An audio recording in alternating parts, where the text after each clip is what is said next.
പാലക്കാട് മുതലമടയിൽ ആദിവാസി വിഭാഗത്തിൽപ്പെട്ടയാളെ ഭക്ഷണം നൽകാതെ മുറിയിൽ പൂട്ടിയിട്ട സംഭവത്തിൽ റിസോർട്ട് ഉടമ അറസ്റ്റിൽ. മുതലമട സ്വദേശി രംഗനായകിയാണ് പിടിയിലായത്. റിസോർട്ട് നടത്തിപ്പുകാരനായ ഇവരുടെ മകൻ ഒളിവിലാണ്. കഴിഞ്ഞ ദിവസമാണ് മുതലമടയിലെ റിസോർട്ടിൽ ജീവനക്കാരനായ വെള്ളയപ്പൻ എന്ന 54-കാരനെ മുറിയിൽ ഭക്ഷണം പോലും നൽകാതെ പൂട്ടിയിട്ടത്. അനുമതിയില്ലാതെ ബിയർ എടുത്ത് കുടിച്ചു എന്നാരോപിച്ചാണ് മുറിയിൽ പൂട്ടിയിട്ടതും മർദ്ദിച്ചതും എന്ന് വെള്ളയപ്പൻ മൊഴി നൽകിയിരുന്നു. പിന്നീട് നാട്ടുകാർ ചേർന്നാണ് ഇയാളെ മുറി പൊളിച്ച് പുറത്തെത്തിച്ചത്. സംഭവത്തിൽ റിസോർട്ടിന്റെ ഉടമയായ രംഗനായകി എന്ന പാപ്പാത്തിയെയാണ് കൊല്ലങ്കോട് പോലീസ് അറസ്റ്റ് ചെയ്തത്. റിസോർട്ട് നടത്തിപ്പുകാരനായ ഇവരുടെ മകൻ പ്രഭുവും ചേർന്ന് വെള്ളയപ്പനെ പൂട്ടിയിട്ടു എന്നാണ് പരാതി. പ്രഭുവിനെ കണ്ടെത്താൻ അന്വേഷണം തുടരുകയാണെന്ന് പോലീസ് വ്യക്തമാക്കി.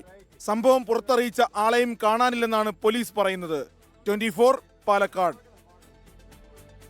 ലോകത്തെവിടെയായാലും ഏത് സമയത്തും 24 വാർത്തകളും ഓഗ്മെന്റഡ് റിയാലിറ്റി പാക്കേജുകളും എക്സ്പ്ലെയിനറുകളും വിശദമായി കാണാൻ ഞങ്ങളുടെ യൂട്യൂബ് ചാനൽ നിങ്ങൾക്ക് സബ്സ്ക്രൈബ് ചെയ്യാം.